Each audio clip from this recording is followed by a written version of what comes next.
All right. My man Bootleg Kev is in the building. Yes. I believe. You just came straight from? Can we talk about the clips or no? Yeah. So you just came from what was this, like an interview or listening? Oh or no, what? just an interview. Okay. You know, they're doing their like LA press run next week, but I'm gonna be on vacation, so I had to tell I was like, yo, where are you guys gonna be at, and where can we do it? I will They meet were you like, there. New York. I was like, I'll fucking be there. What a rollout they're having, dude. Oh, it's the best. Like legendary. Like I think. Resetting the standard for like if you got a big project coming, this is what you got to do. Yeah, dude, the rollout's been crazy because, I was telling them, I was like, yo, they've done so many collabs with different like artists or like companies like the Denim Tears, and they got a Carhartt collab dropping tomorrow. So smart. So it's like every time you buy a piece of merch, you're buying an album. So I'm really curious. Like I was telling Push, I was like, you guys are gonna have a fucking solid first week because you guys. Are you kidding me? You guys been going fucking crazy. Forget with about merch. even But that. Like just doesn't straight matter, music wise, like. Well, the album's good too. I've listened to the whole album. I It's mean, the really snippets. good. I'm sure you've heard like high quality. Like I'm just watching the Pharrell on the Roof and the Great leaks album. here and there. I mean, it sounds. And I'm not even. I can't say I'm a Drake guy anymore because some of his moves don't make sense to me. But I really coming like when he came up, I liked him. I felt like the battle with Pusha, he actually, like everyone would almost universally agree that was an L for him. For sure. I just think it was. Well, he never really. I mean, yeah. I don't know, man. I feel like if you go back, like the baby thing just was the trump card. Right. But to me, I don't care about that. I think Drake being like, yo, you were not even like number one on your own label. You're a one trick pony. You don't sell. I think all those things are a much bigger indictment of you and your career as a rapper than I have a kid and I was hiding it. I don't know. But perception becomes reality. I'm not trying to say he won the battle, but I'm just saying I think that when you don't reply to something, when he kind of waved this away guy flag. Ruined your shoe deal. Yeah, it was tough. Yeah. He won like in life, Well, and so in that regard, it's almost a bigger win. But Pusha, initially, what that was supposed to be was like meat on the bone to get him to reply. Yeah, and then I just asked Pusha this question. Okay. I said, "Hey, I gotta know." Had he replied to the story of Adidon, like, how much shit in the clip did you have? He said, "Oh, that was just tip of the iceberg." And you believe that, or is that just telling course. stories because but couldn't you see someone saying that because it's never going to happen? He says it now? on the record. He says, "I'm gonna peel this thing back slowly like an onion, like layer by surgical layer." summer shit. Like you know that he's the assassin. But then whatever this Jay Prince guy steps in and squat. I mean, I don't know. That to me is one of the biggest fucking fairy tales ever told in hip hop. I agree. I don't know. I think that Drake probably made a business decision. Yeah, which I also can't. So my original point was that like I didn't like how much people were all about Pusha in that moment. So I've always liked early clips. And I'm a I fucking respect huge them. clips head. Yeah. So I guess my ultimate point being, even as not being a huge Pusha and clips guy, I'm like this album. I need to hear this shit. 100%. Yeah, it's crazy. It's a great album. The two records that obviously everyone's heard that are out are amazing. And then just the body of work's crazy. I can't believe that there's not more people, especially at their level, and there are plenty of acts bigger than them in terms of money, sales, success, all that, like, style and talent, you always argue. But if I was on that level, and I feel like this is what Drake needs to do in some regards, is like just get good production, you know what I mean? Like they linked up with Pharrell again, and they're like, we're putting out a classic album. It didn't just feel like we're doing an album. It was like we're doing like a reunion. Yeah. We're coming back together, and I can't believe there's not more acts that put like the time and effort into it. Once you have that money, those connections, those collabs, like you can make a classic every time you step in the booth. The intentional, like if you're Drake, like try to do a whole album with The Alchemist or something. Yes, or bro, I've said this so many times, like. And maybe what we're learning and what I've learned is maybe some of these producers would say no to him because people don't fuck with him. Maybe. But like, you're telling me that Drake can't just be like, I want to do an album with Premier. Right. Go get 10 Premier beats. I just don't mix think it up. he's. I just don't think he's got that. I don't think he's got it in him. I mean, he works in what regard? Like he's not. He works with Conductor Williams a lot. Conductor's dope. So that would be dope. Like if Conductor did a whole project for him. I just don't think like Drake has that itch, if that makes sense, to scratch. I just don't think he. I've told the story before, but I've had a single deep interaction with Drake, and him and I was with Freddie Gibbs at dinner, and this is around the time Drake was like just doing a bunch of random like hip hop shit. Like he had like, it had been known he was working with Benny Like he did a record with Benny the Butcher. This before Freddie and Benny had their falling out, but at that time, Freddie was working on his debut album not his debut album, but his first album, first and only album at Warner Records, Triple S. And my boy goes to the bathroom. He comes back. He's like, "Yo, Drake's at the bar." This is at Harriet's, roof of the one hotel in West Hollywood. So wait, what year is this roughly? 2022. Oh, so it's okay. 23? It's like still recent. 22, Yeah. 23. So he's already like Drake, like fucking megastar. So my boy's like, "Yo, Drake's at the bar and he's by himself. He's just got a security guard." So I look at Freddie. I'm like, "Freddie, you got to go holler at Drake. We got to get him on the album." And Freddie's like, man, he's Freddie. He's not going to go.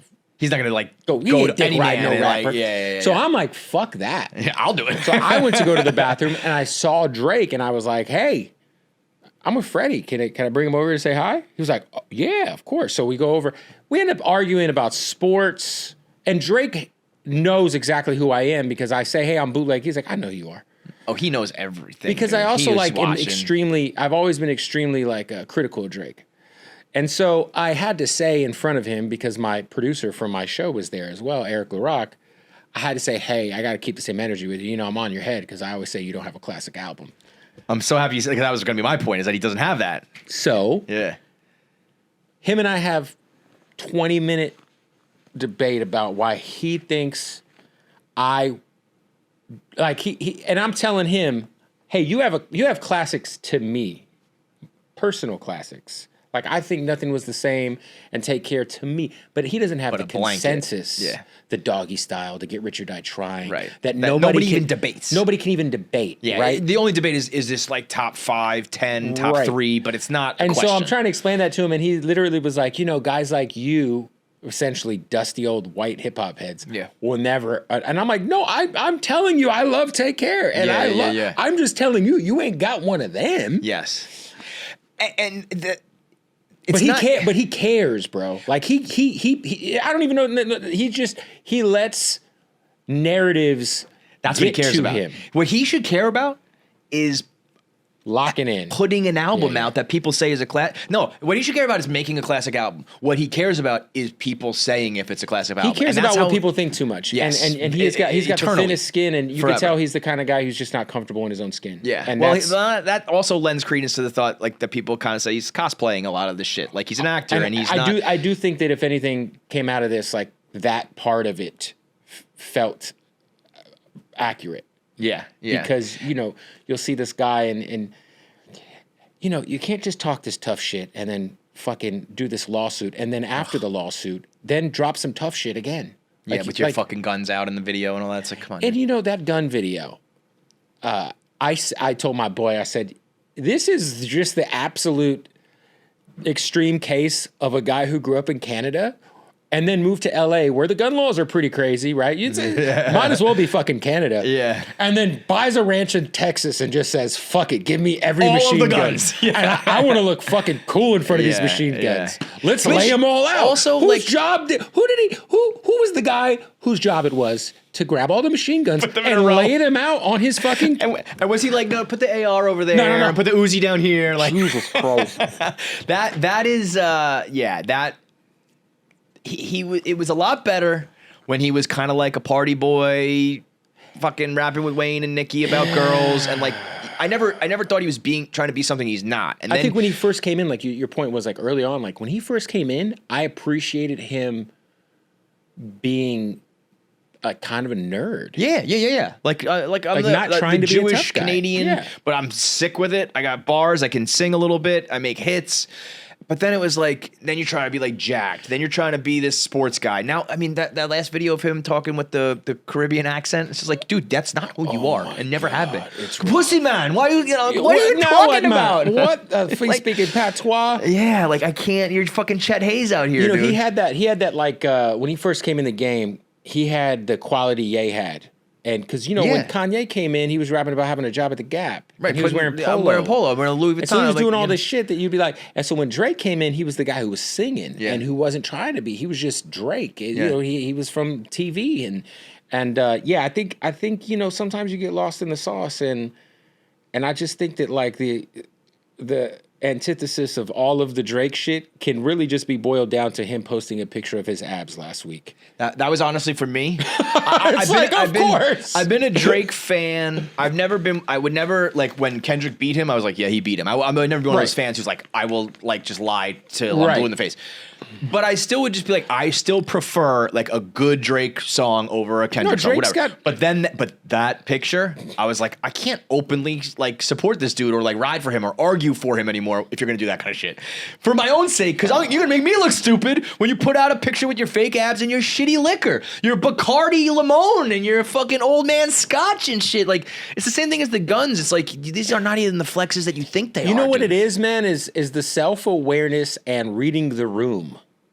He has none of that, bro. I mean, even if you think about, like, the Iceman thing, not the greatest time in history to call yourself the Iceman. Like, they're literally the villains of the world right now. Like, these, like, listen, man. Yeah. Like, if you're, Where'd that if even you, come if from? Like, you why? gotta, even if you like, you gotta walk it back a little. Right. You gotta be like, I didn't mean that. Like, no. But you even gotta just say, you know what, guys? I know we've been planning this Iceman thing, but I'm gonna read the room a little. Yeah. It's almost like, you know, when 9/11 happened, like, lyrics were changed. Lyrics were taken out of songs. Rollouts happened. Music videos didn't come out. Pulled off a radio, all that For shit. For fuck's sake. Yeah. He just, and it all goes back to that because the same thing, like, every record I hear from him now, the new song is, I like that. But it's a dope song. But for the sure. albums are just, they're all like, they have a couple hits. Oh, yeah, he hasn't, listen, I'll say this about Drake. Like, Drake, I actually really enjoyed him and 21 Savage's album, but again, not like a in the totality of, like, a body of work. Yeah, it's been a while, man. Like, for the frequency he puts out as well. You know what I mean? Like, and Quiet as Kept, in terms of, like, a real hit record. Let's set aside the last joint, but I mean, the last time he had a song that wasn't forced, and by forced I mean forced down the throat by the machine in the way that he's suing Kendrick for, was God's Plan. I was just gonna say God's Plan. That to me, that was undeniable hit, not organic, like everyone knows it. Great not beat, a hit great because hook. It's Drake, Yes. like Way Too Sexy featuring Young Thug, hit number one at radio, that. but it's also because these motherfuckers made it number one. Also, at radio. he's also big enough. Bots and machine aside, he's big enough that everything will hit number one. 100%. So I don't want to hear number one anymore. I don't want to hear about streams anymore. You'll get that every time. Real, like, God's Plan. That's the one, and that's 2020. That was off of the Scorpion album, right? So that was even before that? Around when that's post Raptors ring, so 18, 19. Yeah, that's a long fucking time ago. And so this is my point of, like, the self-awareness to just go, like, I don't need another 19-track album of, like, the same shit. Like, just give me, like, 10 classic hits with, like, 2 from Premier and 2 from a Kanye beat and 2 from Pharrell and 2 from Timbaland or something like that, where it's just like, this is Dre. Get the heavy hitters in the mix. Unless those guys don't fuck with him, maybe there's something I don't know. But at that level, I thought the same thing about Wayne. Carter 6 having like 20 songs. I mean, they're all bad, don't get me wrong. But on top of that is, like, this was never going to be good with the approach you went in. These weird features, too many songs. Yeah, but Wayne's a perfect example. Band from TV thing. It was like, bro, what is this? Wayne is an example of somebody who, you know, when you judge him on the scale of the totality of his discography, it really kind of knocks him out of the GOAT conversation. You can't have. I try not to penalize people for output because I also can't stand the guys who will, you know, wait 4 or 5 years between an album. I'm like, go get in the fucking booth. Well, think about this. But it's you can go too far. If most of your, because I say, because I wasn't crazy about the Carter 4. There were good singles. The interludes were cool. Tech 9, Andre 3000. No, 3. Same thing with God's Plan being the last hit for Drake. But Carter 3 was his last, like. If we're talking mixtapes, I think it was the No Ceilings in 09. It was the last peak Wayne moment. And I mean, that was 2009, and we're in 2025 right now. So that was 16 years ago. So it's been 16 years of a lot of mid. Some good singles, you know. There'll always be a good feature, a good this, right. that. I mean, he's had great moments. He's Lil Wayne. But it's almost like when you have the Eminem conversation, and I'm a big M guy, you know.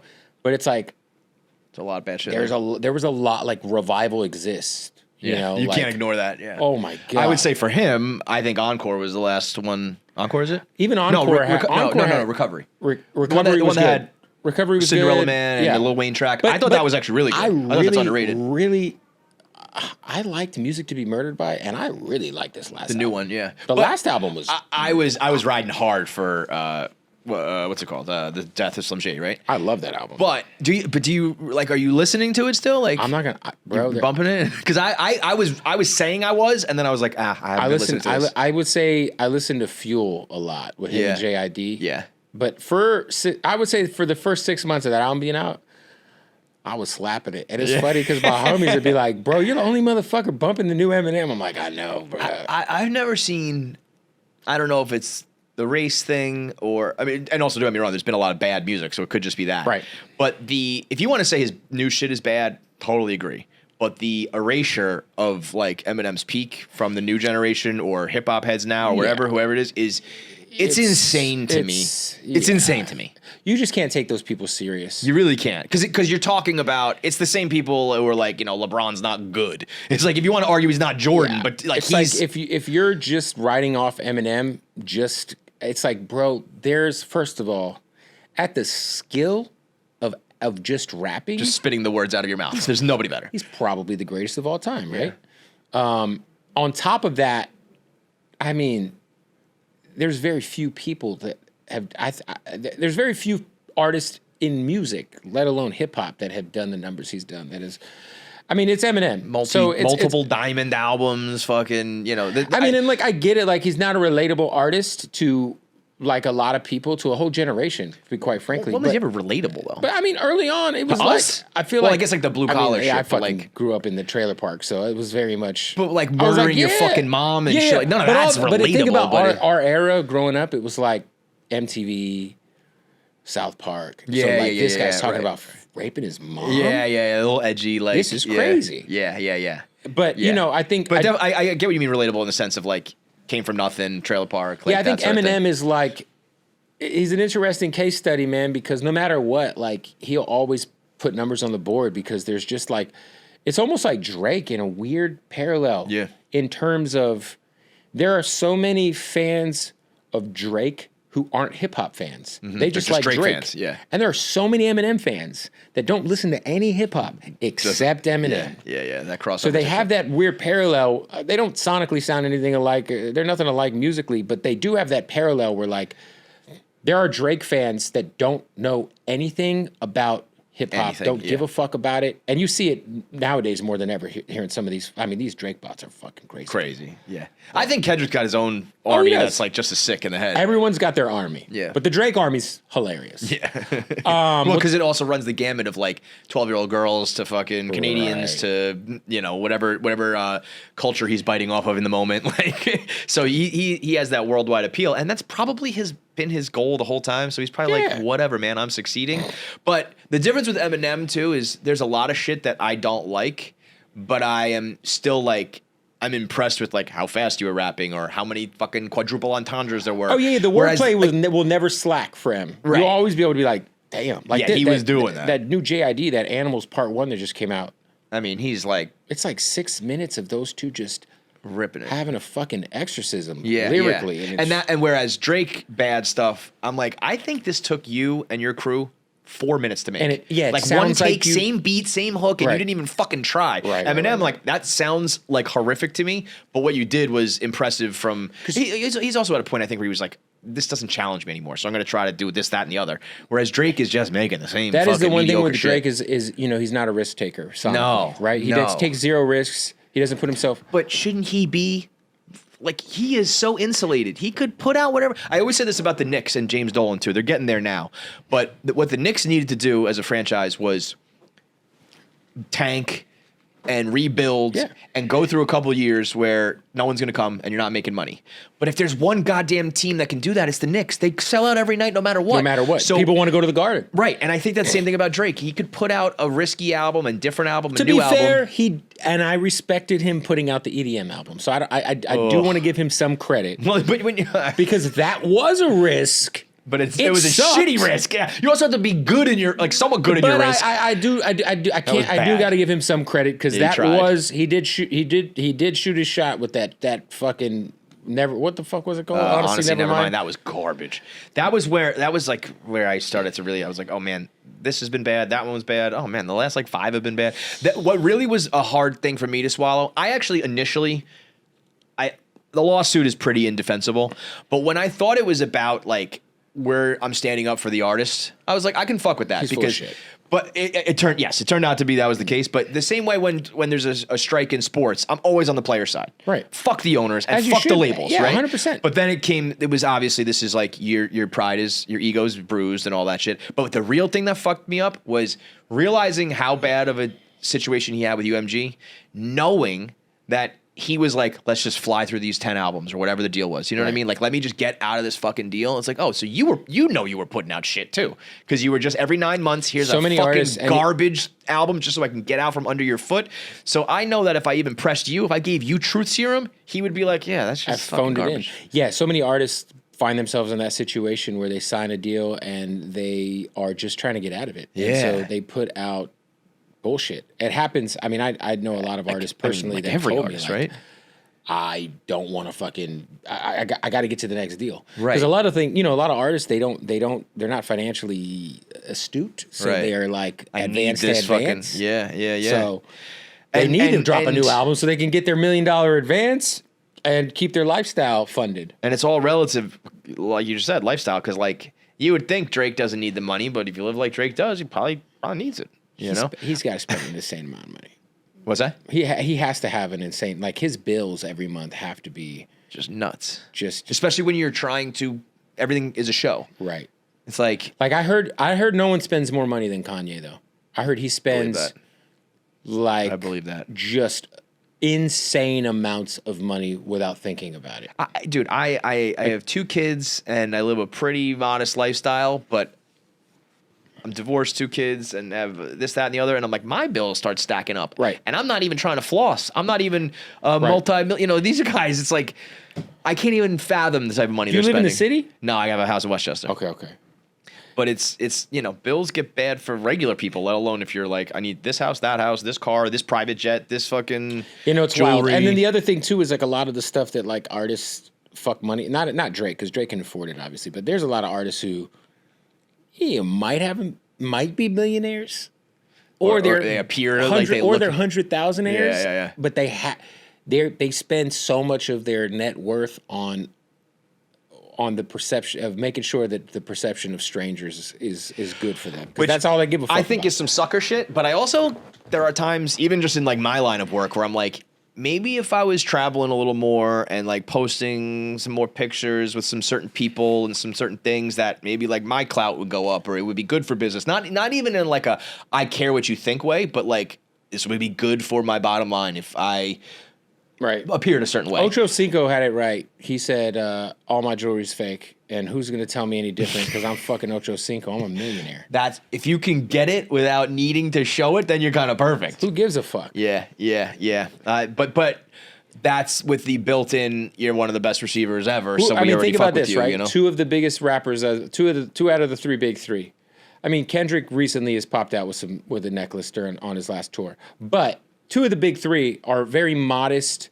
Dressed like J. Cole and fucking Kendrick, you don't know them to be all. Kendrick's in his fucking bell-bottom jeans, and J. Cole's on the basketball court. Yeah, he's fucking playing basketball, riding a fucking Huffy. Right. Probably not a Huffy, probably a Trek or one of them expensive bikes. But still, it's a couple grand. That's not a fucking bike. Yeah. Dude, here's it's bringing those 3 up, I think is. How old are you?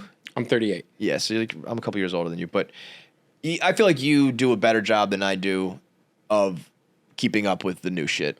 Yeah, it's my life. Because it's your life, or because you actually like it? Both. I mean, so I'm a fan, rap. man. I do think I'm a broken record when I really start talking about hip hop, because I really like to dive into everything with people like my age, because I find it to be 2 different types of music at this point. So I'll say this, because there is the conversation that, I'll give you an example of an artist that I've actually liked his last album. But the artist that I kind of threw my hands in the air and was like, what are we doing here? Who was it? Playboi Carti. So, Playboi Carti shit. Like, I mean, massive numbers, like insane, right? Like Whole Lot of Red. It came out on Christmas. I remember Walgreens was the only place open. Late at night, ran to the store. Ran into Nick Cannon that night randomly. He was buying baby formula at fucking Walgreens Christmas night. Hey, he is a good dad. Come on. Yeah. No, but I remember throwing on Whole Lot of Red, and I just remember being like, what the fuck is going on? What is this, man? Now, there was 6 or 7 records I really liked on his new album. But, you know, I think that when you think of like a guy like Playboi Carti, it's more about his energy. Yeah. It's some punk rock shit. Because you go to his shows, bro, he doesn't perform. No, yeah. There's just fire. Right. He's like it's an experience. Doing ad-libs. It's sometimes a he's visual. just staring at the crowd, and then he's got Right. these dudes who look like Calvin Klein models from the 90s all strung out, fucking doing seances on stage. It's I feel like that kind of started with like almost not started, I shouldn't say that, but maybe popularized like the Kanye listening parties and shit where it just became like, an this experience. is not necessarily a concert. Right. It's just an experience. So like, I think with like that kind of stuff, like I understand people's perception of being like hip hop's broken.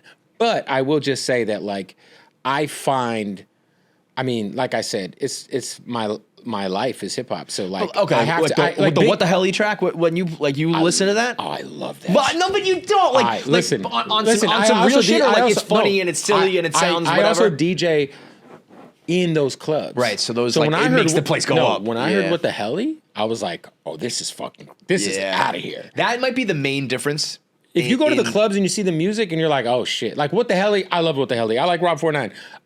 With that being said, you know, I never want to find myself falling into the old head perspective on this shit. I'm it's yelling at the cloud. So I can not my hip hop. I can, you know, one night I can go DJ 2 hours at my club in Scottsdale, which is, you know, a trapped out all black fucking club, and rock it with all new shit, and then, you know, the next night go see fucking Dilated Peoples, or Wu-Tang or something. Right, you know? right. There is a lot of the new stuff that I do appreciate, though. You know, there's like Big X The Plug is incredible. I love Mexican OT. I love the Rome Street's new album with Conductor's dope. Obviously, you know, the OGs, the Clips album, you know, but, you know, guys like Freddie Gibbs are still active. There's a few. I mean, and if you want to find it, it exists. Like, there is dope shit. Like Coyote, there's this duo, these 2 Mexican brothers out of LA, and they're fucking incredible. Yeah. Like, they make boom bap, dope rap shit with dope music videos, and they're young. You know, I mean, and then on the other end, there is shit that you know, like all the drill shit. I can't. I just, me, all that, the op killing music. I just good way to put it. You'll never pull up to me in my car and look over and see me fucking singing along to Little Durk. Yeah, and that's all respect to Little Durk. I'm not listening to these fucking biographical fucking murders on records. Yeah, which is what the feds for sure are using them as. Yeah, I'm good. Yeah, I just like the difference of still really being like embedded in it is that's the difference, because everybody's personal tastes are like, yeah, that's the music you grew up on when you were a kid and you were partying and you were having fun, and like now I'm like listening. I always think about Kanye, like the old and new Kanye, which is so cliche, but it's like the old Kanye, I was in high school and college and I was partying and fucking and having fun. I mean, but then the new Kanye, I'm like changing diapers and I'm just sitting in my room. What do you consider new Kanye?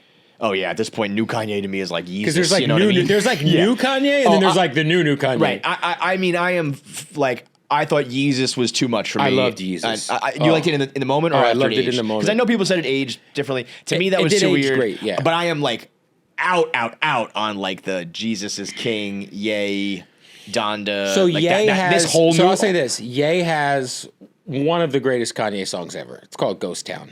It's one of the greatest songs of all time. So that's 7 songs. There's one of the greatest songs ever is on Ye. Really? I see. I don't even like remember enough off called those albums Ghost Town. to really debate it with you, but like you would put it up against, College Dropout. I'd put it up against anything. any. Put it up I would put it up against most songs ever Five created. Mike type albums. That one song. Are you being sarcastic or this like? No, Ghost Town is fucking incredible. No, but the way you're talking, like you know, you'd put it up there against any hip hop track. It's a top 5 Kanye song ever. With that being said,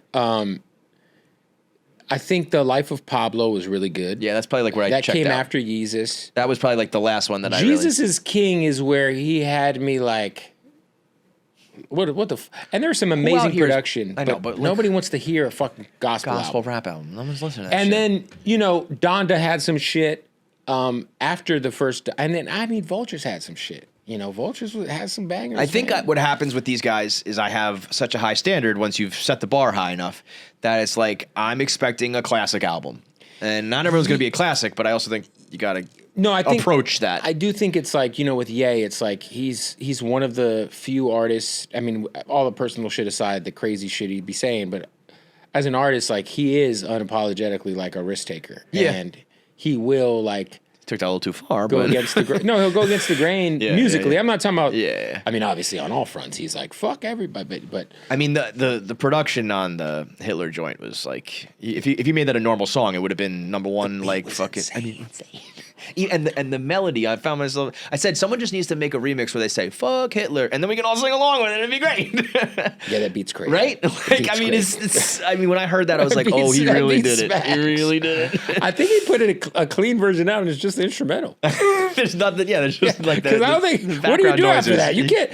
Like, oh. It was. I mean, but the beats on the Bully album that it came out like for a sec and then got taken down. Yeah.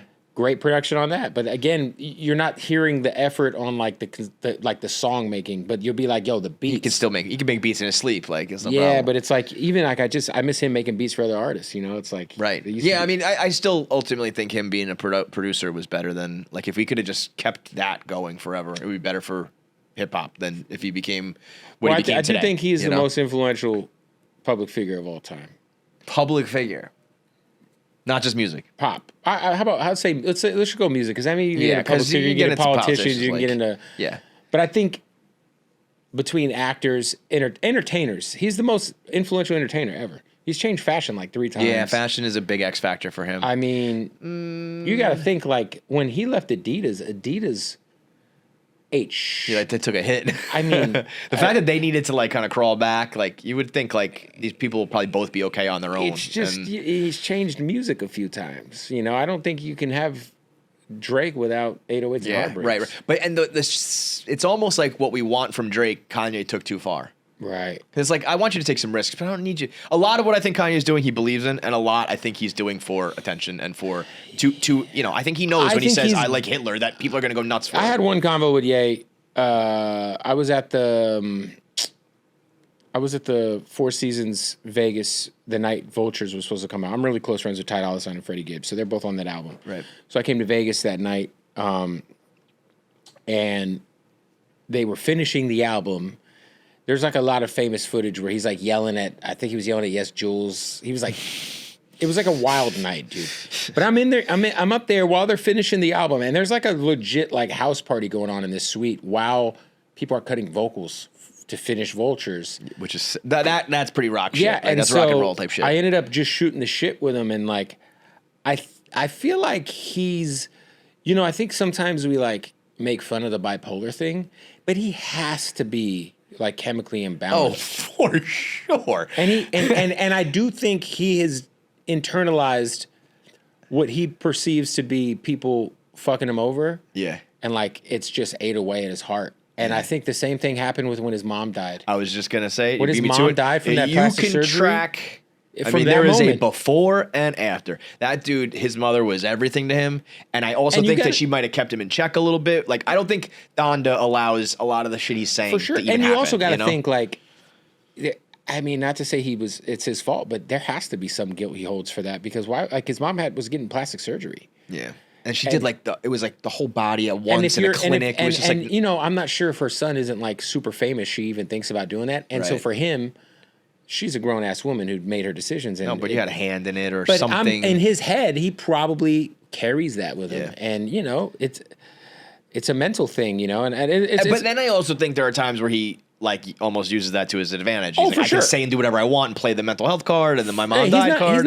He's not fucking stupid. Yeah, he's not dumb. Yeah. Sometimes he knows what he's doing. I mean, a lot he's of times crazy. fans a lot of times will just like, they want him to be dumber and less in control than he is because it's a lot easier to defend him, right? And forgive him later. Yeah. It's like you know exactly what you're doing. You're saying it on purpose. Because he had everyone forgave him when the Vultures run was happening. People were going to the stadiums and seeing him, and it was like, oh look, bro, when he was fucking selling shitty socks for $20, sock shoes to people. When he came out in that academics interview with the fucking black Klansman, I mean, that's objectively one of the funniest things I've ever seen. You know what I said about him? I really like struggled. I came to a point where I was like, I'm not even gonna talk about this guy anymore because he's doing it for clicks and he's doing it for attention. And then I said, if you just look at Kanye West and pretend he is a WWF wrestler and it's just a character, that's good. It becomes very entertaining. That's good. If your favorite heel came out of the back in a Klan black outfit, you'd be like, oh shit, he's wearing what tonight? Just don't take him seriously and enjoy the fucking ride, man. Yeah, I'm not gonna support him, but if he that was the most real life Boondocks shit I've ever seen. I was like, oh my, like if Boondocks was academics gotta just be like, oh okay. Like we're if doing Boondocks this. was a thing right now, they definitely would have had academics in an episode. Oh yeah, and they definitely would have had Kanye and this whole shit. That shit was crazy. Even like the White Lives Matter shit was like, to me that was like the most like, bro, you're just doing this to that's what I mean. He's doing it to do it. Ruffle feathers. Yes. Bro. When I don't mind, I used to say this about Barstool. Like we used to find ourselves in a lot of controversy, a lot of beef, a lot of hit pieces, whatever.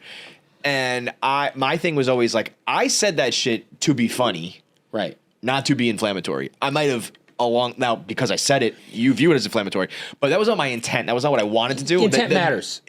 When you decide, when you're doing it to be inflammatory, that's when I think you're lame.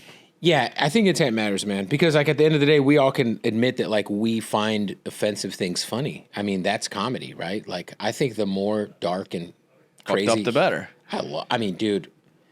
Yeah, and hip hop too. A lot of that, you know, like a lot of it is. I mean, we not talked about the good Eminem shit earlier. Like, yeah, we were bumping an album as children where he was talking about raping his mother, raping and we didn't even think twice. His mom, right. And we all were like, "Yep, dude." You know what? This shit bangs. He has said so much worse than this, but to me, like if I had to quickly sum him up, hate.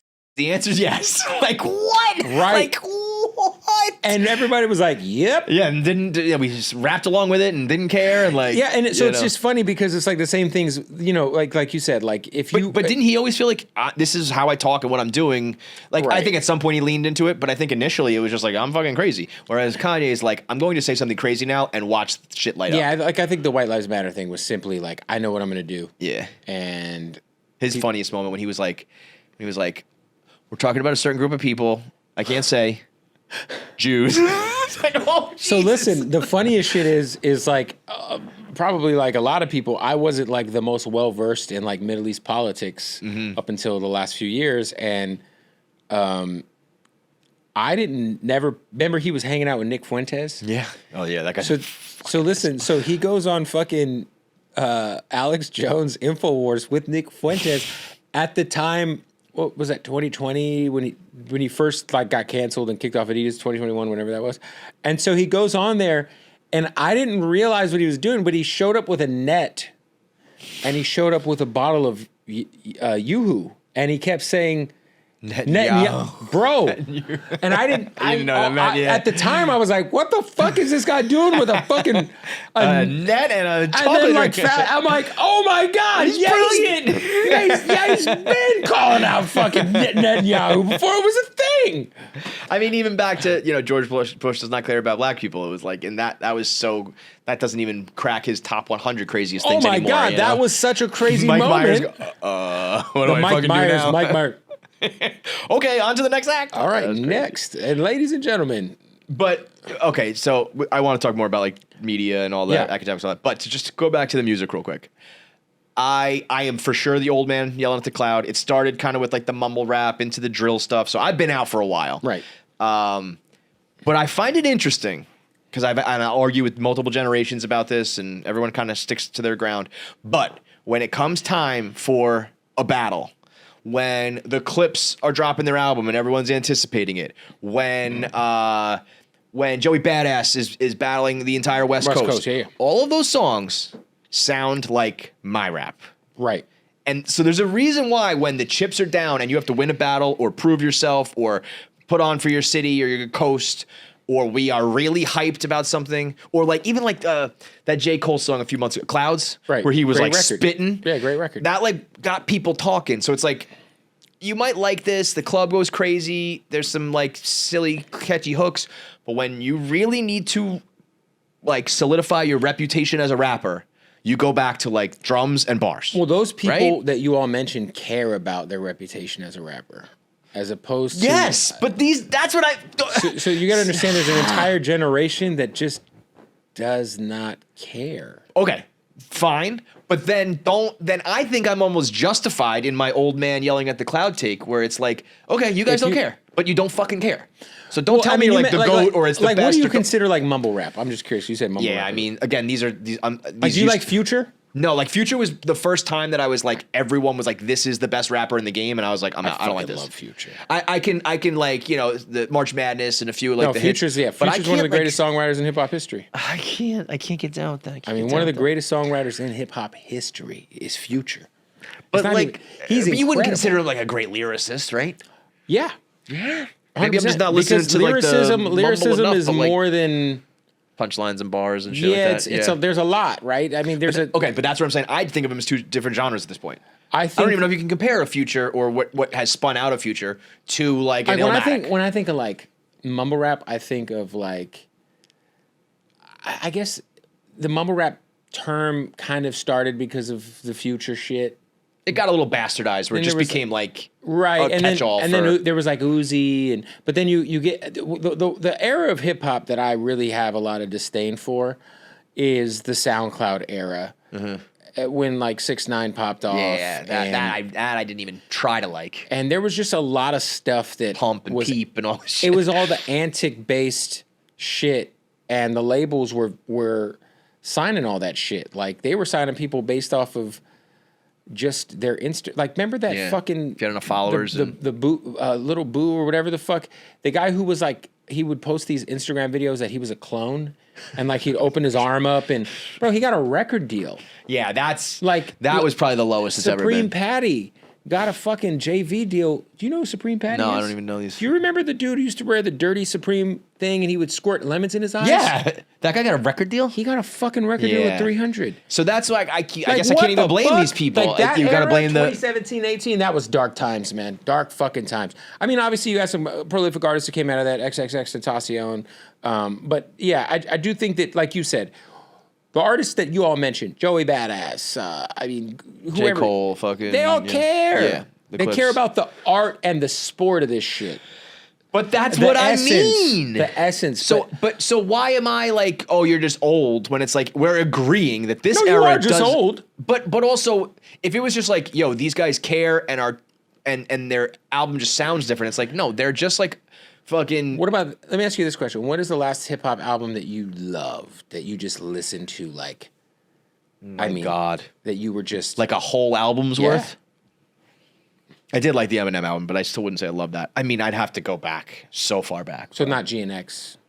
No, but I'm also admittedly like I have an anti-Kendrick feel to my, like, I don't hate him, but I would not. I thought it was a good album. I thought, and I can also appreciate everything I'm saying about all the guys I like. I know that Kendrick does care. So like I can admit like this is a well-made song that I just don't necessarily like. I also get a little bit like when people start to be like, this is the greatest album of all time, it makes me, I'm a contrarian in that sense. Did you like this year Larry June 2 Chainz album produced by The Alchemist? So that was a very, like, I thought that was almost like a pioneering type of album where it was like they're talking about like being fathers and like they're aging good. They're aging eloquently and like that. I wouldn't say that like I'm like a flyer version of 444. Yeah. Right. And not that was, I felt 444 was very like self-indulgent and kind of like, I'm rich. This is like, I'm still a regular guy. I'm not like bumping that album, but when I listened to it, I was like, I appreciate what these guys are doing. And so I can say the same thing about Kanye. I mean, a full like album that I listened to, it's probably 10 years ago.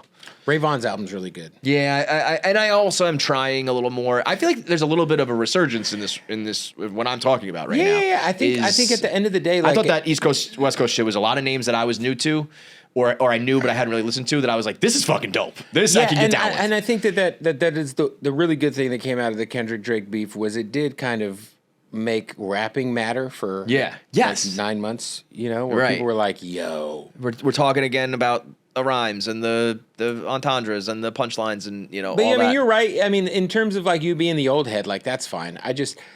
It's just there is still great shit. You just gotta Fine. But you have to live it. Like, I listened to What the Hell just like sitting in my house, and I was like, what is this shit? If I went out to you said come to the club and like hang out, and I saw like it going up, I'd be like, oh, that was dope, you know?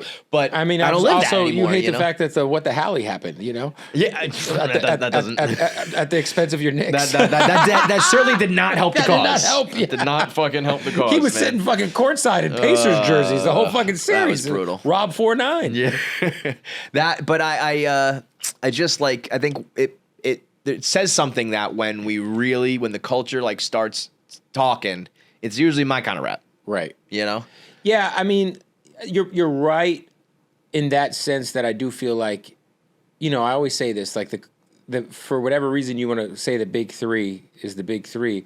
All three of those guys, however you feel about Drake, J. Cole, or Kendrick, all three of those guys are elite lyricists. Right. All three of those guys are really good at making records. So it's like, the cream of the crop is still the cream of the crop. Mm-hmm. But they're just used. I look back, like I talk about this ad nauseum, but that year, 1998, when you look at the albums that came out, like 98 was like Equimini, Outkast, Big Pun, Big Punisher. But there's like I think it's like the greatest year of like culture that's ever existed. Like, it's just movies, TV, everything. But rap was bananas. When you look at the whole list, It's Dark and Hell is High. Yes, and then his second album, because that was still in 1998. Yeah. But there was like the cream of the crop, but then there was like a second tier where I'm like, those albums Black now Star, would be those are things that I'm like, that would be the best album of this year. And it was like, oh, I'm gonna get that when I save up enough money because I've already bought 5 albums last week. So what's so funny is like every era has their own version. So back then, there was like commercial rap, they would call it, which would be like Puff Daddy and the Family, or like LL, or so backpack rap and whatever it is. Rap, and then there was like, there was, like you said, like there was the more like, this is real hip hop. And then fast forward, even like a guy like Waka Flocka, for like an era of music like Waka Flocka and Gucci Mane and those guys, like hip hop heads would like be like, I ain't listening to that shit. Yeah, that's just trash. I'm better than that. But it's like, Waka Flocka's got classic songs. But you know what I think that is too? I think in the moment, if you were comparing Waka Flocka to like Nas or some shit, but now I'm like, wow, Waka Flocka is like a lyricist compared to these fucking guys. But Waka Flocka, Hard in the Motherfucking Paint is no different than What the Helly. It's just, 12, 13 years later. Same energy. I think though, it accomplishes the same thing. I guess you're right, but I also feel like when What the Helly is kind of it used to be, there was a couple of those, and now I think that's like the majority. You know what I mean? It almost flipped. It's like there was a lot of good rap, and then there was like the so club think about shit, it like this too. but now even it's like Sexy Red, people hate. Sexy Red. hate Sexy Red. But listen, but I also would never like. I don't. Sexy Red's production is so good. Yeah, that's undeniable. And if you go back in time, there was Two Live Crew. There was Little Kim, who was. I knew you were going to say that. Don't say that. I mean, listen, Little Kim's. You're not going to compare Little Kim to Sexy Red. Stop it. Listen, Little Kim's one of the great. I mean, the sexualization of music. Yes, fine. But while she was sexualizing it, she also was like spitting, she was spitting Biggie's rhymes. But Little Kim could rap her ass off. She was one of the greats. But Sexy Red to me is very like in line with like Two Live Crew. We want some pussy. Yeah. Well, I guess there's no denying that. Fucking. Yeah. It's just her a one trick pony of just sex. She's very like. She's one of the most like endearing, likable, relatable fucking bitches of all time. That I can get down with, of her just being like, "This is me," and I don't give a fuck. My booty hole's brown. Hilarious. Yeah. Okay. I think that's really what it comes down to. Is there's a lot of people now who are like personalities. Yeah, people your just followers, like them. Your online imprint, your podcast interviews, all that shit. And that's cool. And the music is whatever. Yes. And so again, like, I think it flipped. It used to be there's certain guys you had to have the music and you might have personality. Now it's like you have to have the personality and you might have the music, and that I can't. Yeah, now it's like if you have a giant personality, like I think of a guy like my boy Nems, Gorilla Nems. Yeah. Like, Nems is one of the funniest motherfuckers alive. Ever. And, his music is incredible. He's an incredible MC. But make no mistakes about it, because his personality was able to go viral, it has helped his career in a way, because the music's there. But his personality and his TikToks where he was like, Don't ever disrespect me. Looking like, where's Waldo? Fucking Subway. Those are always the most on point fucking burns I've ever heard in my life. So fucking good. And then he had the Bing Bong shit. And it's like, so then you had this guy who became a thing, and then, he's also an artist. Oh no, but he's been a rapper. Nem's been around for a long time. But also, he's a good rapper. No, he's incredible. He's like my rapper, my rap. But it's funny that it was his personality that he had been rapping for so long, and his personality breaking through is what changed the course of his music rap career. Right. Because he's such a big person. No, I mean that always matters in anything, TV, entertainment. But then you got a guy like fucking Kendrick Lamar, who's an introvert and who barely does interviews and barely steps out, but the music is just so good that you're just like, yes. So let me ask you this: from just, I guess, being hip hop personality, journalist, whatever you want to call it, I feel like the culture has fixated on, are your streaming numbers legit or are they bots? Are your tickets selling or are you lowering your prices? Is it a sellout? Is it not? All that shit, right? And I don't know what to believe anymore, because I'll see one tweet being like, Kendrick Lamar couldn't even sell out this stadium, and then people are like, what are you talking about? It was banged out. Has sold out his entire tour except for Houston, and that was 98% sold. So the whole tour sold out. That is what it is. They were all in stadiums. So that was all legit. And then like, as far as the numbers inflating, bots, numbers. So this is the thing. There were times, and again, I'm just looking at screenshots of tweets, so I all don't you know what's gotta real do or is, not. I mean, all you gotta everyone's do is numbers drops and yours don't. So this is what happened, right? So there's a specific story that got circulated amongst certain pages that are anti-Kendrick and pro-Drake. We won't say who they are, but they're pretty obviously they are. So there was this story that Not Like Us fell from like number 3 on the chart or number 9 on the chart all the way out of the Hot 100, right? And there was this big deal made of it. Like, see, they stopped the bots, which is not the case. There is a time period in which Billboard allows your song to be on the chart. Oh, so you got like retired. Correct. It's like the TRL when you were like, 50 days on the thing and you're gone. It came gone. off the chart, but the narrative that these pages ran with, because it fits their popularity. narrative, was, see, it went from this to being off the chart in a week. That tells you it's bullshit. Now, but wait, I mean, I also feel like I've heard the opposite of like his album or his song's been on it the longest number of weeks. His album, yes. But so a single on Hot 100 can only be like a certain amount of weeks? The song is, I want to say this song is, I think after 52 weeks or 55 weeks, it goes into like a different category. Okay. On the singles chart. Right. On the albums chart, that's different. Forever. Because that's, because you got to understand the singles chart, there's so many different factors. It's radio play, it's streaming, there's all these things but that narrative was literally put out there and like ate up by a lot of people who don't understand what happened. Yeah. And so, even on the botting side, right? It's like, do you believe that shit's happening? Oh, I mean, it's happening, but do you believe it's every single artist that has ever put out a record through a major record label, it doesn't have to be a rapper, it could be a rock band. Right. All of them, every artist, there is an amount of botted shit. Mm-hmm. What happens is these fucking labels have budgets that they work into their marketing budget. And listen, I don't want to say their name. Say it, we'll beep it. Okay. Mm-hmm. I know this for a fact because I'm very close with this guy's team and very close with the person who was running the botting for him and his team. Oh, okay. So when you're an artist that's that big and your music comes out, you could really kind of do any amount of numbers and it's never going to get questioned. Kind of back to the Chad Ochocinco fake jewelry thing we talked about. You have the clout that it could be real. You're popular enough that it could be this high. So they forced certain records to go like break records, and they knew how much it would cost for X amount of streams. Was it like that track? That one? Please bleep all this. Yeah, we will. But anytime that person releases music, or anytime there's is a perfect example. Another bleep, please. Like in the Latin space, it used to be, I don't know what it is today.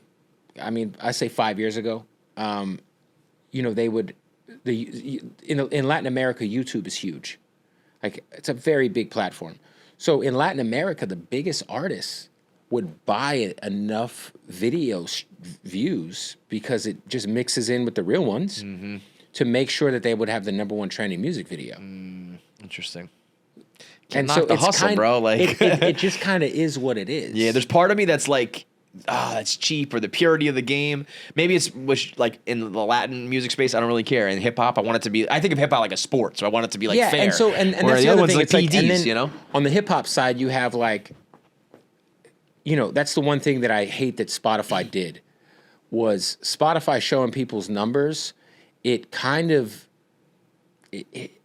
there are fans who are so superficial that they won't give someone a chance if they just don't see that they have a high Spotify listener count. I think that about everything. I wish none of us had followers. I wish like if view counts, all that shit. Like you erase that, you hide that. It's People just will give what's the best what's dope content. What's dope? Because it's like, oh, this was funny, but like I don't know that person, or they are not a part of my favorite website or blog or record label or whatever. Well, you wouldn't care about that because it's you don't know. I don't know. You know? And it's like And the other thing that sucks too is like back in the day, there was the blog era of hip hop, which was my favorite era. Great era. And God, that was there were gatekeepers back then. They were to an extent, there were curators of these blogs. Right. So I'm not going to post you on my site. TwoDopeBoys.com, NotRight.com, Rap Radar, whatever. Yeah. So those guys would just post shit that they thought was dope. Like I know for a fact, like Two Dope Boys wouldn't take money to post shit. I know for a fact, Not Right wouldn't take money to post shit. But if those guys fucked with you and they thought you were dope, they'd support you and it would change your career. Nowadays, the algorithm is your gatekeeper. Mm-hmm. And so when you're fighting against the algorithm and you're fighting against these corporate entities that aren't really taking a lot of risks to push your music on playlists, they can know who you are, know that you're dope. But if the numbers aren't there or your TikTok's not there, or you're fighting against everything that doesn't matter. Right. Because what should matter is this shit dope? Right. And does the person who's in charge of opening this gate, do they think it's dope? Mm-hmm. It should be enough. It used to be that way during the blog era. Since the streaming shit has taken over, it's just your success is almost predetermined. Yes. Like I feel like the way about movies too. I feel like it used to be like, here's the new hit director who's got a vision and a style, and his movies look the same and feel the same, and let's let him cook. And now it's like, what does the algorithm say? And if it fits like some Jamoke can churn out. Let's redo Running Man. Yeah, right. And, let's do another Jurassic Park. And there's some fucking brilliant guy out there with like an indie flick who can't get a new look. Jurassic Park movie's great, by the way. Yeah, all these things but can no live. One gives I don't want to see more fucking Jurassic movies. Right. I'm over. They're fucking dinosaurs. We fucking get it. Let me guess. I don't want to see a purple Hulk, a green Hulk, blue Hulk. How many fucking Hulks you gonna fucking make before we fucking say enough's enough? Yeah, I'm with you. Like those things exist. They have their purpose, but it can't be Batman the whole. Fuck out. Yeah. But then it's also like, but I also will see the new Superman movie. So I was gonna say, they're gonna get my money. And next summer when there's some like indie flick instead of the blockbusters, you're gonna be like, what the fuck is this shit? So I get it, it's hard, but it shouldn't be like the first thing that matters. That's why I love Sinners. Yeah, I thought Sinners was almost a slapper. very GNX thing for me. Where it was like everyone's telling me this is the best movie of all time, and now I'm going in. My expectations could not have possibly been met. Funny is, I put myself in that. I didn't see it until it went to Prime, and I had already told myself that I was going to think it was overrated. And you for still so liked long. it? See, because I was there, and I was. people were telling me it was like the best movie they've ever seen.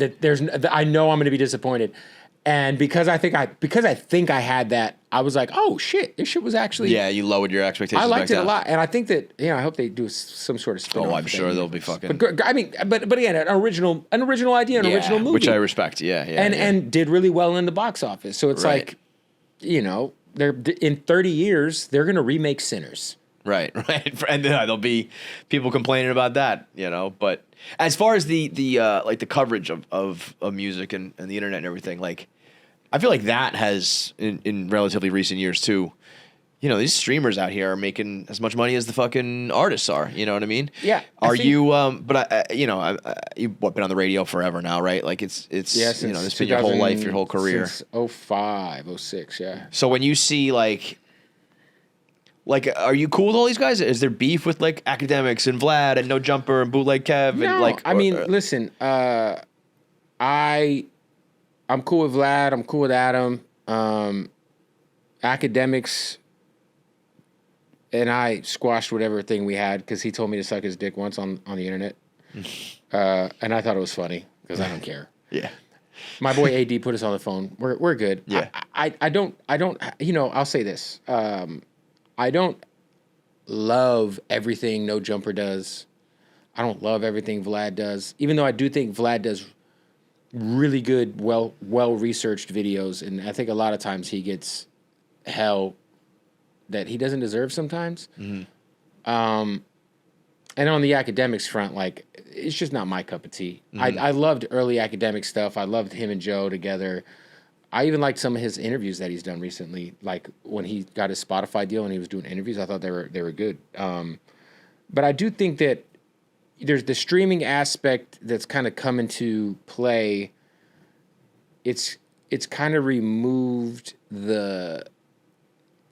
You know, I'll say this. Aiden Ross is a perfect example of someone who's not a hip-hop fan. Right. But he's going to, you know. But his opinion gonna have albums released on his hip-hop stream. It matters. Yeah. But he doesn't give a fuck about this shit. Right. As a matter of fact, like, he flaunts how much he doesn't care about it. And it's and that kind of shit. And, you know, you got to blame artists because artists validate him and his platform by going on it and yeah, you know, for me, like, here's an exclusive, here's an interview. Who, you know, I have respect for Academics and what he's built over the years. I'm like super disappointed that like Drake never went and sat down with Academics. Bro, if I was Academics for as hard as he rode for him, when I think I heard recently that like they've never like even hung out or something, right? He was like, I've never. But like Academics really defended him. Yeah. And really went out to bat for him, and this dude goes and sits with these like weird white dudes. Yeah, I do think that's a thing. Another thing that Drake could just fix. Drake thing where you're like, Drakes, you like to hang out with these corny fucks because you're a corny fuck. I think we got a mic thing going on. With mine? Mic thing? No, your mic. You should move it up. My mic? Yeah, the adapter, so you should move it up a little bit. Oh, is it better? Yeah, it's better. Okay. But I do think that, like, you know, artists have to take responsibility for who they sit down with. Yeah. I love Kai Cenat because I think he has a pure energy about him, and I do think he's for his generation, he's into the culture. Like, this is his life, you know? And I think the amount of heat he caught for not knowing people when he was 5 years old, it's like, he's not going to know who Wale is. He's a fucking kid. Not going to know. Yeah. And I also really respect people. Like, there's, like, I mean, I'm trying to think of another example of somebody else because Aiden Ross doesn't really give a fuck either. But there would be people out there who would pretend to know. And I'd rather someone go, I don't know who that is. Right. Or like, I've heard your music. I'm sorry. I just don't know your face. That's why, like, I think Kai's a pure energy. I think he's just having fun, man. He's great, dude. And he doesn't do salacious shit. He doesn't say shit that is disrespectful. And he'll even stop people from saying crazy shit. Right. But, you know, I think... it is funny how much that's become embedded in hip-hop. Because they're not, like, hip-hop streams. They might listen to music. They might know some of these people. But at the end of the day, they're having, like, fucking sleepovers in their basement. Well, you mentioned... And it got intertwined. You mentioned Clips, right? Clips, and I mean, we just had this convo, but there's a purposeful reason why they're being very careful who they sit down with. Because they don't want to play... There's a song on the album called POV that's very much about people being content creators instead of rappers. Mm-hmm. And, you know, that doesn't mean that, like, look, there's people who are doing the streaming shit is something that, it's very much like some Truman Show shit, man. Mm-hmm. Like some of these IRL guys, like I just could, like the Neon Kid. He's just hanging out on the internet all day. All day. I mean, they stream 24. I mean, it is crazy. And it's just a weird. It's a weird life to live. But it's almost, you know. We just need to separate those though, because it's like if you're a rapper, cool. If you're a streamer, cool. If you depends. dabble in a little Right. bit of both, fine. But just don't compare. Like it depends on who you lyricist are, to right? a- Like if you're fucking Playboi Carti or NLE Choppa or somebody, like yeah, go fucking hang out with Kai, even Nicki. That made sense. That was dope. But like I just don't get the like. Let's go sit down with. I don't even know who the kid was that Drake sat with. The steak. The It white wasn't dude. Aiden Ross. It was the other. XQC or whatever that guy. I think he's Canadian. My only guess would be like he's a Canadian But what like is connection. that? Yeah, and they like didn't vibe at But all. what He was is like- that? Yeah, I mean, you know what it is? It's a numbers play. That guy gets a It's steak. fuck. Yeah, And it's the steak. steak It's thing. money. It's numbers, and it's like I just think like we got to start giving a fuck again about like like you said, you got to keep things separated. So it's like if you're an artist and you play in the circus, man, you're choosing to play in the circus, right. buddy. So, yeah, you entered. You brought this into your world. You know. Yeah. That's why I hate to say it, but I think what Jim has been doing the past few weeks is like the lamest thing in the world. Oh, Jim Jones? Yeah. I think the ultimate cop out is like, well, they're talking about me. I'm viral. It's like, yeah, for all the wrong reasons. I hate that from rap to sports to whatever, where it's like, I'm so popular right now because the world is going, you couldn't hold Nas's job. Well, the thing about Jim, There is such thing as bad publicity in my mind. Yeah, I think the thing with Jim is like, one, you know, he goes on, it all started on the Joe and Jada shit, right?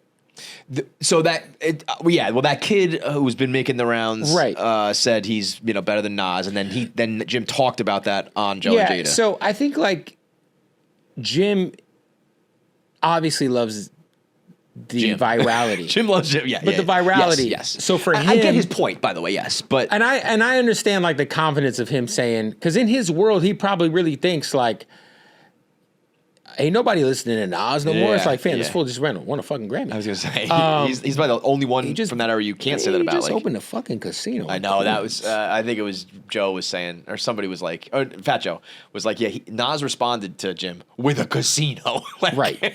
That's But it's a like flex. almost like it makes sense for you to say it, but don't. Like when he was on Club Shay Shay, and they were talking, and he was like, "Put me in the booth right now." Yeah. The Shay Shay moment was even. I Like, loved that. It was great. But even like you think about a guy like Shannon Sharp. Shannon Sharp, listen, I got nominated for a BET Award, and as a white guy, that's crazy by itself. For Best Hip Hop Platform at the BET Hip Hop Awards last year. I lost to Shannon Sharp.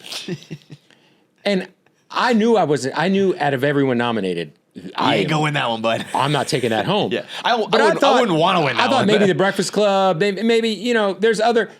Shannon Sharp? Yeah, but bro, he's not a hip-hop platform. Okay, yeah, you're saying from a music point of view. From just a He's a success point of view, podcast, though. and he's Yeah, a yeah, successful yeah. platform. Right. Yeah, he did fucking blow the fuck up, though. Fucking monster blow up. Shannon, Club Shay Shay's massive. That interview with Cat Williams was one of the most like career, and he always was a very successful career, but like there's a before and after. The trajectory after that interview, and what however much for both probably, by the way, but for however Shay much Shay, because I think at that time he had his deal with the Colin Cowherd shit. yeah.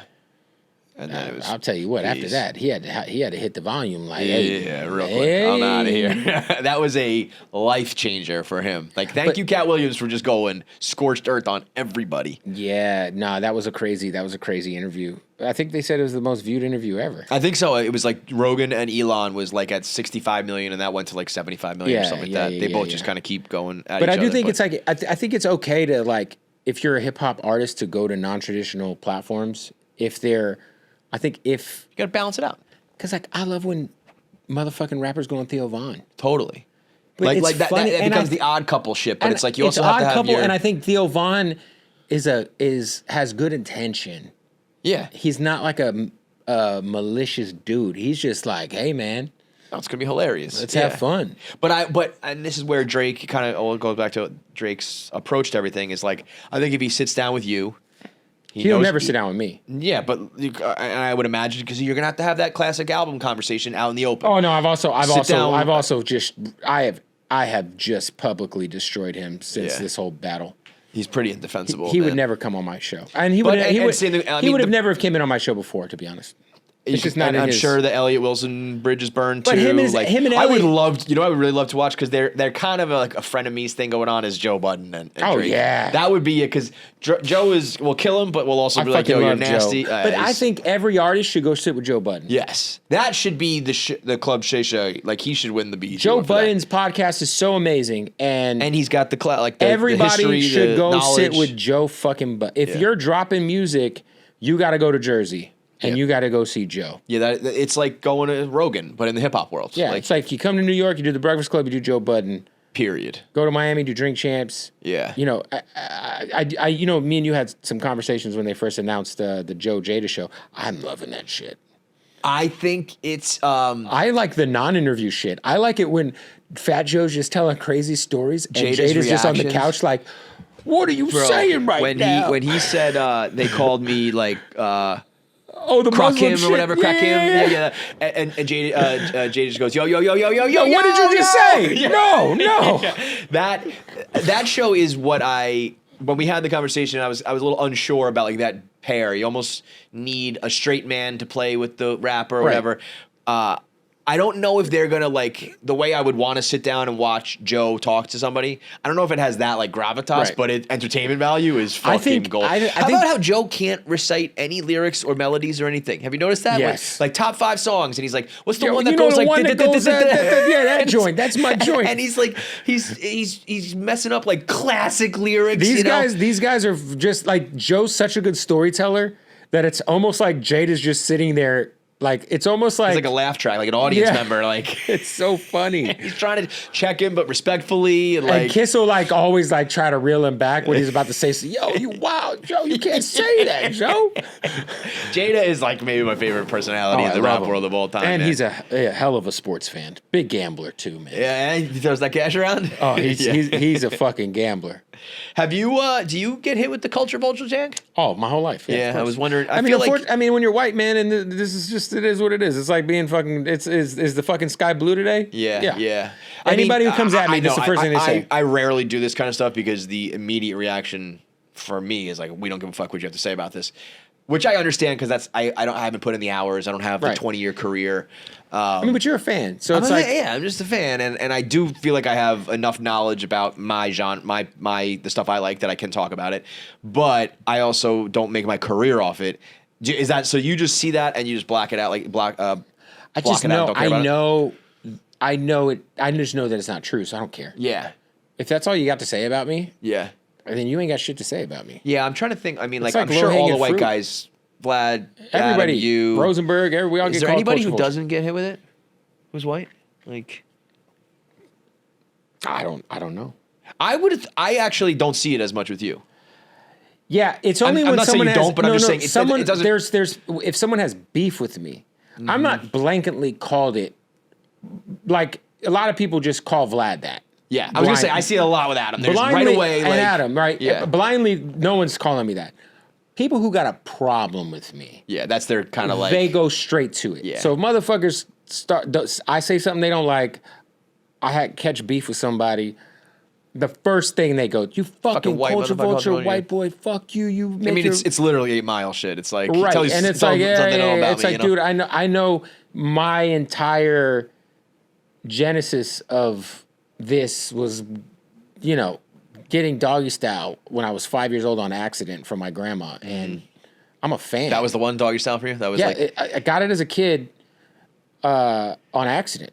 it was my. There was remember Columbia House? Oh yeah. That all those yeah. CDs would come in the mail. 10 albums for a penny My or whatever. fucking grandma gives me a doggy style tape because it's a fucking cartoon. This old fucking She didn't look broad very closely didn't at know what that. the fuck it was, Yeah. and I'm fucking hooked. That's hilarious. I was the first album, like when I think about like singles and shit, it was probably like Nothing But a G Thing and Gin and Juice. It was a lot of West Coast early on because I was Right. like I mean, 7. they were